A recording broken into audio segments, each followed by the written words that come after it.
I'm going to do a comparison for you on the Aretera EC1 series. So I've got the grey and the blue, and the brand new shaft to the market this year. It's been developed over the last couple of years, and fascinating from a product point of view because the construction is that little bit different in terms of how they've layered up the bias core and the linear core of the materials from a torsional stability and then stiffness profile point of view, rather than a batch of core and then a batch of the other on top. It's individually layered, alternate through the shaft. So we'll come on to the what's and the whys and the hows as we're hitting. We're going to hit some with the blue, hit some with the grey, describe what the differences are and what we see data, what you can expect to see differently out of each model, and see how the numbers come out.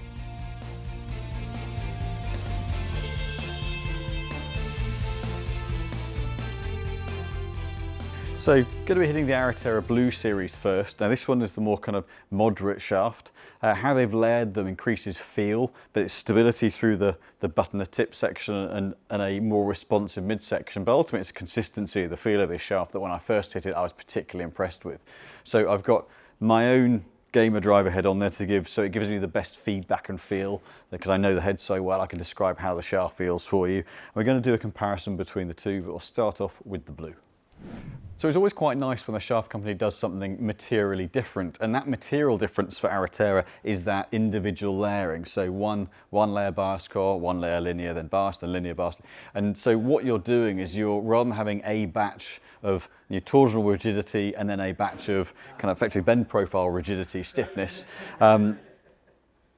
that can create a bit of hardness because you've got a core. Whereas actually if you've got individual layering, it smooths that out. You've not just got one layer of the shaft that's rigid and then the next that controls something else. So actually that creates a smoothness. And so that's really the point of difference in particular with Aretera. It's a different construction, it takes longer, it's a little bit dearer, but what they haven't done is they haven't thrown the price of the shaft way up there in the stratosphere.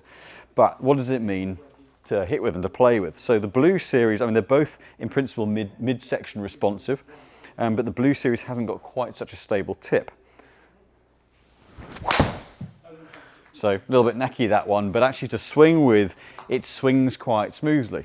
And actually, considering how horrible that strike was, hasn't gone too far offline.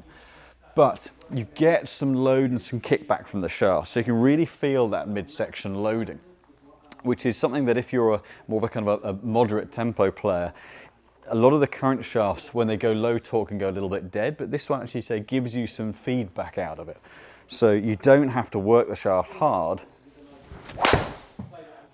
to get that responsiveness. But what it does have is a very tight feel of impact. So a lot of the time when you go more responsive, you have to give up that feeling of kind of stability through the ball. You get a little bit of kickback, it can feel like the ball pops up.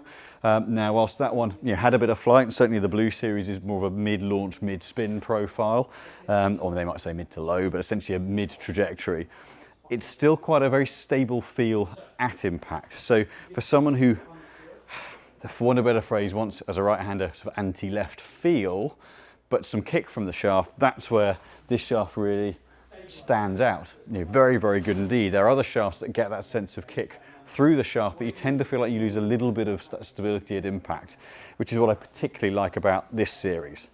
The other element is you can go upper flex and it not feel dead. So you probably play, a lot of players might play a stiffer flex in this series than they might do in others, and without it feeling hard work. So it's a very even balanced shaft, the blue, and by that I mean there's no real prominent balance point.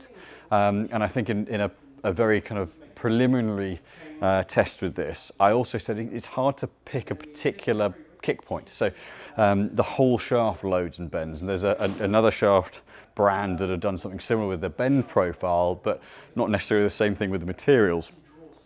And that's really quite unique to not have a specific, but you can say, right, I can feel it kick high, low, it's soft under the handle, stable in the tip.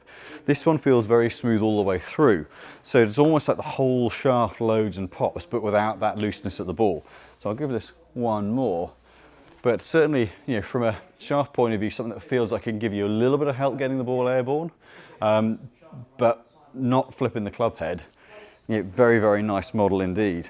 But if I sort of quiet my arms down a little bit, just to not over-release the club head,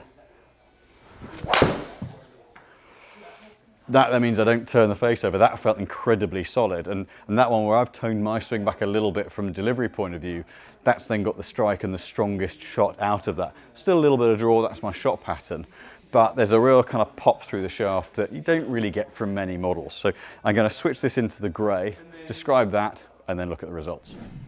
So into the grey series, and really there's not a lot of difference between the two models. The top and the midsection are identical. It is only the tip section which is slightly different, a little bit more stable, so it's going to play a little bit more stout. Interesting enough, whilst it swings slightly more tip heavy, the swing weight is identical between the two. So it hasn't affected the swing weight, but it feels a little bit more tip balanced to move with. So generally I'm expecting to find a bit more to hit against in the bottom half, and it feels just a bit more stout through the ball, through that bottom section.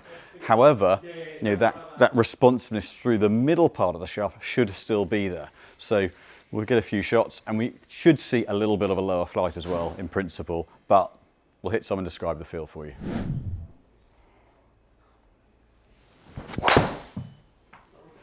So certainly a tighter feel through the ball. That bottom section's definitely given me a little bit more to hit against and be a little bit more aggressive with.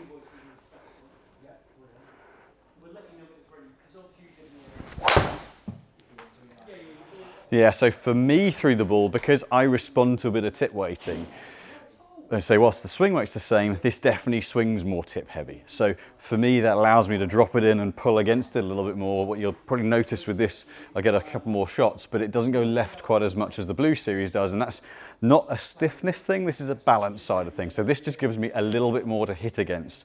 Definitely a little bit of a tighter feel down that bottom section. So if you're a bit more of an aggressive swinger, the grey shaft is likely to feel a bit more comfortable.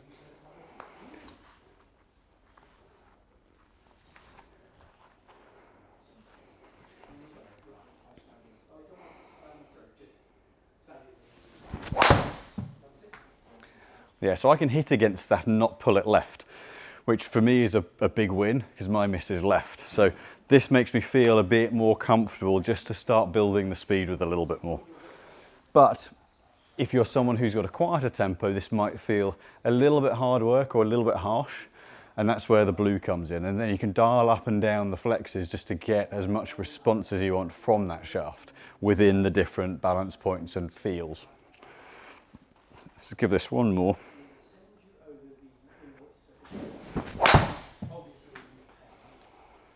Right, so how do the numbers compare? So the flight data confirms what the principles and the designs of the shaft are. So whilst there are a couple that went a little bit more left, you can see the face to path numbers a bit more closed for me. The launch angle as a result is a bit lower, but the spin's slightly higher.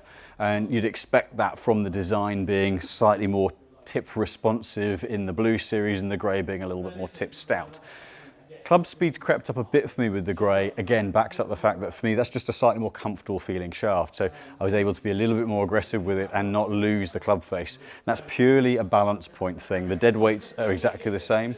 So it's not the shaft kicking and going left in the blue. This is just I over-release the head a little bit. I have to manipulate the head weight to try and manage that. But naturally the grey swings better, so I squared it up a little bit more. But what we can see from a flight point of view, ball speeds up a little because the swing speeds up a little, but spin relative to launch angle is lower with the grey, and that's exactly what you'd expect to see, lower spin from a more tip stable shaft. And because of that, because of the extra ball speed, for me, I'm able to hit that a little bit further, slightly more efficient flight, but a slightly more efficient timing because of how comfortable I felt with the shaft. But tolerance-wise, the spin's pretty good. There were couple of missed strikes in there, but actually solid hit to solid hit, there's only a couple of hundred revs difference. That third one there was a little bit held off, a little higher. Not wanting to sugarcoat, but if I take that out, which was a different face angle altogether, then that spin rate tolerance drops to 160, which is really very good. If we're looking at the blue, if I take that first one, which wasn't a great swing, again, spin consistency, not too bad. Timed that last one a little bit better when I quietened my tempo down, so I got a little bit of a more efficient contact out of it. But still decent numbers. But there is look at the averages, taking those two out, there's still that material difference of 300 revs or so difference in spin. So what you get from the Aretera shafts is that bit of responsiveness through the kind of handle into midsection, but varying levels of stability into the tip. and that slightly different balance point. But it's a really smooth feeling shaft. There's not a hardness to it, there's a stability there. But as I say, you can dial up or down the flexes to get as much response, stability as you want within that framework and within that profile of shaft. Certainly we've seen the blue potentially a great fairway shaft. The black is more an initial kind of seeing them in the fitting bays seems to be a little bit more oriented towards a more aggressive driver style shaft. It's still going to be an option for players in a fairway wood, but the blue being a bit more versatile for the fairway for most players, just want a bit more kick and flight out of the fairway wood. But both really sound shafts, and I think as a product, as a differentiator on feel, whilst retaining that stability and impact, really interesting series. And so they've done something particularly different with the construction, which is part of what feeds into that. So something that we've had in for a couple of weeks or so now, just starting to get to learn the shafts and why they suit certain players or so. But certainly if you're looking to try them out, come down, test them out, along with a host of other shafts that are on the wall and a few more new ones that we'll be putting in pretty soon.